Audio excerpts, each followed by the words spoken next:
Your pet would like to have a word with you. In fact, your dog, cat, bird, horse, fish, even bearded dragon would like to have an entire conversation with you. But having that trans-species discussion is difficult without an interpreter, or go-between, a specifically skilled individual who's been communicating with our animal friends for more than 3 decades, bridging gaps in understanding, elevating relationships, building peace and harmony among all Earth's creatures. That person is Suzan Vaughn, the Animal Whisperer. Jax is a very protective cattle-dog mix. He barks his head off when visitors come to the door. In this episode, Jax reveals what his humans can do to help him calm down. We talk to him about caring for the cat instead of attacking, and what his true role in this household is. This big, high-energy dog is always on the lookout for trouble, and his people just want him to calm down. No, let him figure me out first while he's doing it. Okay, we're ready. So the first question is he in any pain? Okay.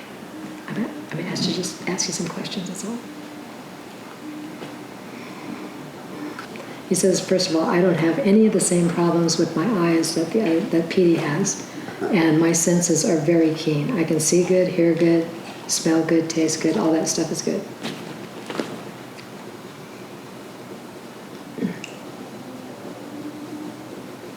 I don't know if you guys have had any dental work or anything, but he's like, my teeth are great. Okay. Really, Petey said that too, which is, anyway. All right, let me look at the rest, okay? Is it all right? Yeah, that's Pat. She smells good, huh? Okay, here we go.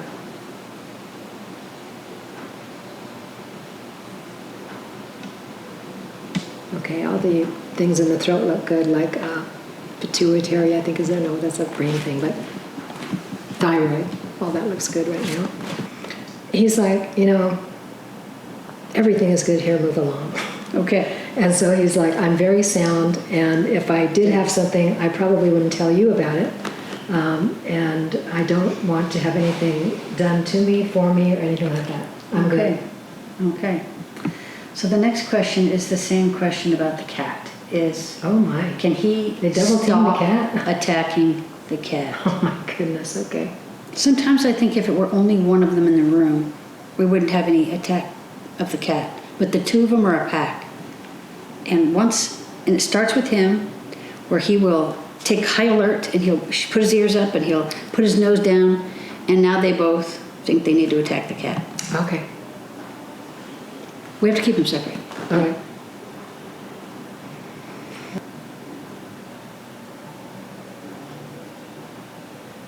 Okay, he's like much more easily telling me, yes, I can do that. So the conversation we're having is protect the cat. So he shows me right away both dogs with their butt toward the cat, which is exactly what I want them to show me. Mm-hmm. And he's like, yes, I can do that. So I'm saying, this is part of your pack. This is something to protect. The cat's not buying it. The cat is like, yeah, I'll believe that when I see it.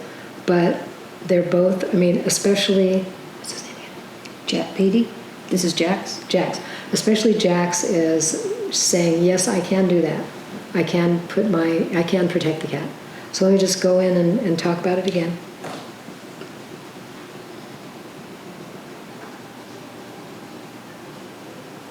Okay, I'll just check on a couple of things. Because sometimes the cat sets it up, but that's not happening here. So the cat would like that to be over also. So let's see how it goes, Jax is very, right on the money, okay, sure, I can do that. I had a thought in my head to bring one dog at a time out here, and then bring the cat out here, because she never comes out here. Mm-hmm. Maybe let her walk around a bit, get comfortable, and then bring one dog, not both, so that they don't get into the pack mode. But when we move, we're not going to have this setup where there's a separate cat and dog space. Mm-hmm. So that is going to either work or not work. Okay, so what else for Jax? The barking. They both will bark. Okay. Like when people come to the door. But he's worse. and he instigates the other one to bark. It's like he barks like he's in something frantic. Even if it's just us coming and going from the. If Marie goes outside right now, walks around the other side of the house and comes in, he will want to bark. Okay. And you can see who it is. Well, maybe Okay. Petey can't. Okay. But he goes on high alert, and that makes Pete come to the rescue. Okay. But if there could be less barking when people come to the door, now to their benefit, to their excuse, we haven't worked on it that hard. Right. Okay, so the image I'm getting is that you're excited to see them, they're excited to see you, right? When you come in? Sometimes. Okay. So sometimes you ignore, ever? I usually do. Okay, good. When I first come through the door, I go walk, set my things down, maybe go to the bathroom or whatever, and then I give them a time for the greeting, but it's not when I first come through the door. Okay, good. But it doesn't have to be company. It could be company, like you're coming through the door and you weren't coming through excited. If they had been here, they would have almost broken the glass and it would have scared you to death. Mm-hmm. So I didn't want to put you in that position. Right, thank you. But like our friends, our family, our family that know the dogs, they show up and they just sort of say, oh, there they go, off barking, and then they let themselves in. Okay. But it is annoying. Yeah, it would be awesome if at least this one could reduce that. Okay. The T-touch is going to be really good for this one too. Just Okay. but let me see if he can do it for a sec.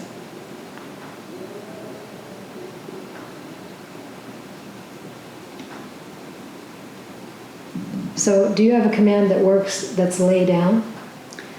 Yeah, he has a down command. I haven't worked on it in a long time, but back when I was teaching him things, he was real good at that. So he says that could help me if I was to lay down, be calm, and then the reward is the people come in.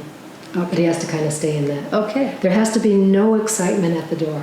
There has to be, your people aren't going to come in here unless you're calm. Nothing's going to happen unless you're calm. So he's showing me if I lay there, that will be helpful to me. Okay. The other thing for these guys, because they're both rescues, right? Yep. They need all the information. Who's coming? When are they coming? What are they like? Have I smelled them before? And they're coming in an hour, whatever. So all of that would be helpful. Just, talk it out. You don't have to be telepathic about it. Okay. You just talk it out because your mind pictures will match. So you'll be saying, these people are coming. All of a sudden this little movie starts playing. They'll get it. Here's what we want you to do. Be calm. You show a picture of them. So all this stuff will play while you're speaking it. And let me see if he can do it. Well, he shows me again. If I'm laying, it's better for me. It's not a protective thing for Jax. He's not afraid, really. It's a protective thing about you guys, actually. It's not like I'm afraid of these people. It's more like my deal is to protect my people. Don't mess with them. So let me see. Let me see if there's more on that.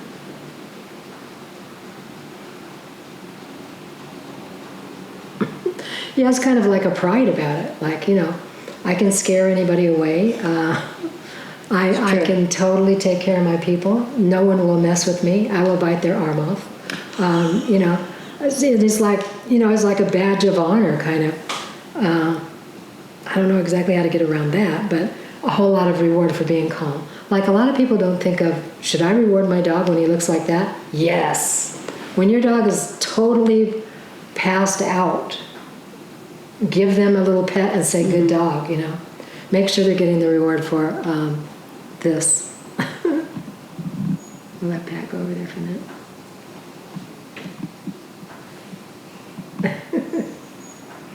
Okay. I just want to say that when a dog tells me, quit looking at my body, everything is good here, it's going to be a dog that will hide symptoms of any kind. Mm. You'll be like, nothing was going on, and now my dog is passed over. That's what's going to happen. Like he's not interested in medical treatments that are going to distress him. No. Mm-mm. He's interested in taking the natural length of his life and no prolonging things. Just, Yeah. I'll just leave when I do. That's a hard lesson for the people to learn. Very hard, because they want to do a bunch of medical stuff. Well, you think, I really love this dog, so I'm going to put resources into it because, Of course. This is my favorite thing on the planet. Why wouldn't I do this? But Exactly. I've had a tendency to put too much money and spend too much time trying to help a dog that's on the way out, Yeah, yeah. or in pain, or in discomfort. 85-90% want just what I said. There's a few percentage that feels like I can't leave my person, I can't leave my body, I can't get out, I'll need some help. Very rare. 10%. Never met a dog that wanted chemo. Yeah. I've stopped short of chemo. Yeah.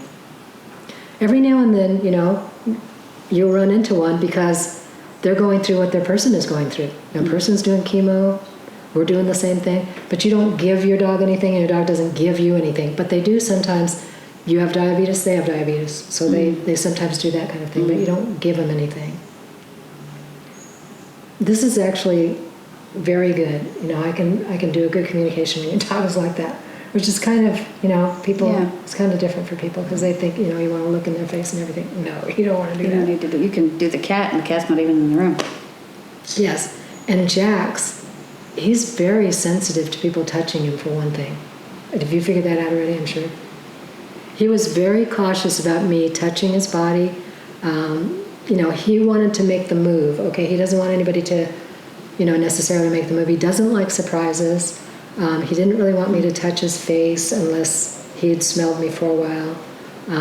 He wanted to decide whether he wanted me to touch him or not. So if you got people coming in here, they're like, I love dogs. No, it's not going to be good for him. That has been accurate. I've described him as being skittish in the sense that That's right. He's easily, he's easily kind of shocked and pushed off. Right. People will say, "Your dog doesn't like me." And just give it some time. Because of his young life, and how old was he when he came? 1. Again, because of his young life, he prefers people who ignore him. If you ignore, you will win him over. Because you're calm and you're not trying to approach him. Right. He doesn't seem to need as much affection as the other one. The other one will come and lay here all day and all night, endlessly for all of time. He will come over and lay down for a little bit, but he'll be a little squirmy, and you can pet him for a bit, and then he'll go lay down over there. Right. Or he'll come over and bury his head in your chest. He'll like he was doing. He'll bury his head, and he wants you to hug him, and then he wants to go off and do his thing. You want me to ask him about his first year? Sure. Okay. Well, I was outside a lot. He was really young. Some of the time he was chained up, looks like to a tree. People and animals had their way with him. He couldn't go anywhere. He figured out kind of how to hide, but he really couldn't. He was just out in the elements.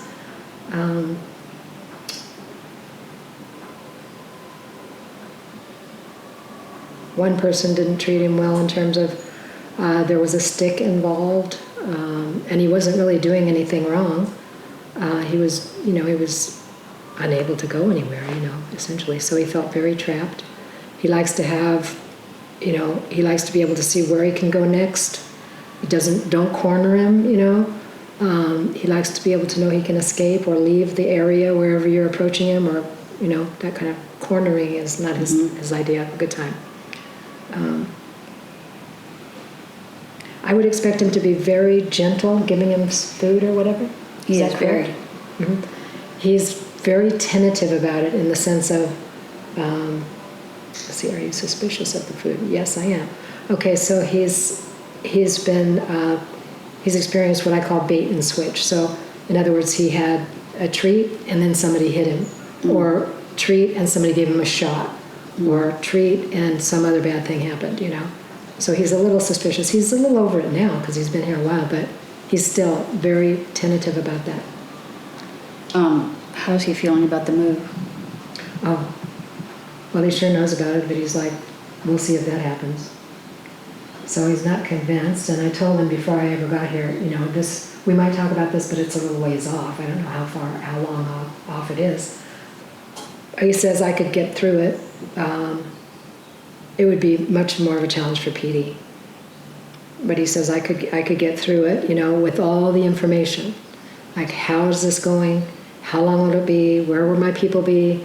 Where are they in this process? How far away are they? It just needs all the details. and he could get through it, he'd be okay, he'd be better getting through it. He says, and I would not eat at all during that time, or probably drink. And I'm telling him, you probably should drink. He's like, nope, not doing it. Yeah, he's got that. I'm hoping they will get enough of the imagery of where they're going and what's waiting. Yeah, I did show them, Because and they there's said going to it be looked big very green happy. fields and Yeah. woods to run through, and it should be glorious for them. Yes. I did send them the image of the new house because I've seen it, and how it's wonderful for the dogs, and they do seem like they would be very happy there. And they would need to figure out what they're supposed to do. Where are we supposed to guard? Could you take us around to show our periphery? What is our behavior supposed to be here if it's different than there? Yeah. That kind of thing. I had thought that, so the property has a perimeter to it, and it's kind of obvious what that perimeter is to a human looking at it. But I thought the first bit of time we're there, because 2 of them will run away, 1 of them never will. So I'll put one on the leash and let the other one off the leash and walk out the perimeter, and then then switch them and walk back, so that they're both off the leash and running around, but at the same time, they can't run away. At least until I feel like they'll contain themselves in the space. So what you want to do when you get there is put them both on a leash. The both of you, if you can, just walk around the perimeter and tell them, this is what we're doing. This is our property. This is where the limit is. You could do them one at a time too if you want, but you need to just show them what the perimeter is. Okay. Following our session, Tracy reported that they allowed the cat into the room with the dogs. Jax tried to get close to the cat, but she warned him off, which made Jax whine. Tracy said he barked at the cat, but it sounded more like he had hurt feelings than trying to attack her.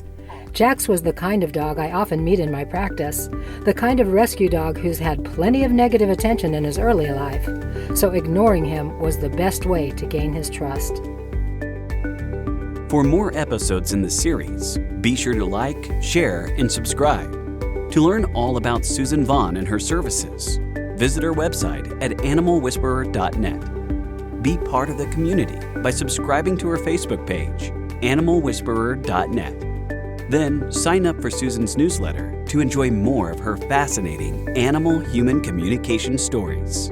So, until next time, join Suzan as she talks to the animals on The Animal Whisperer.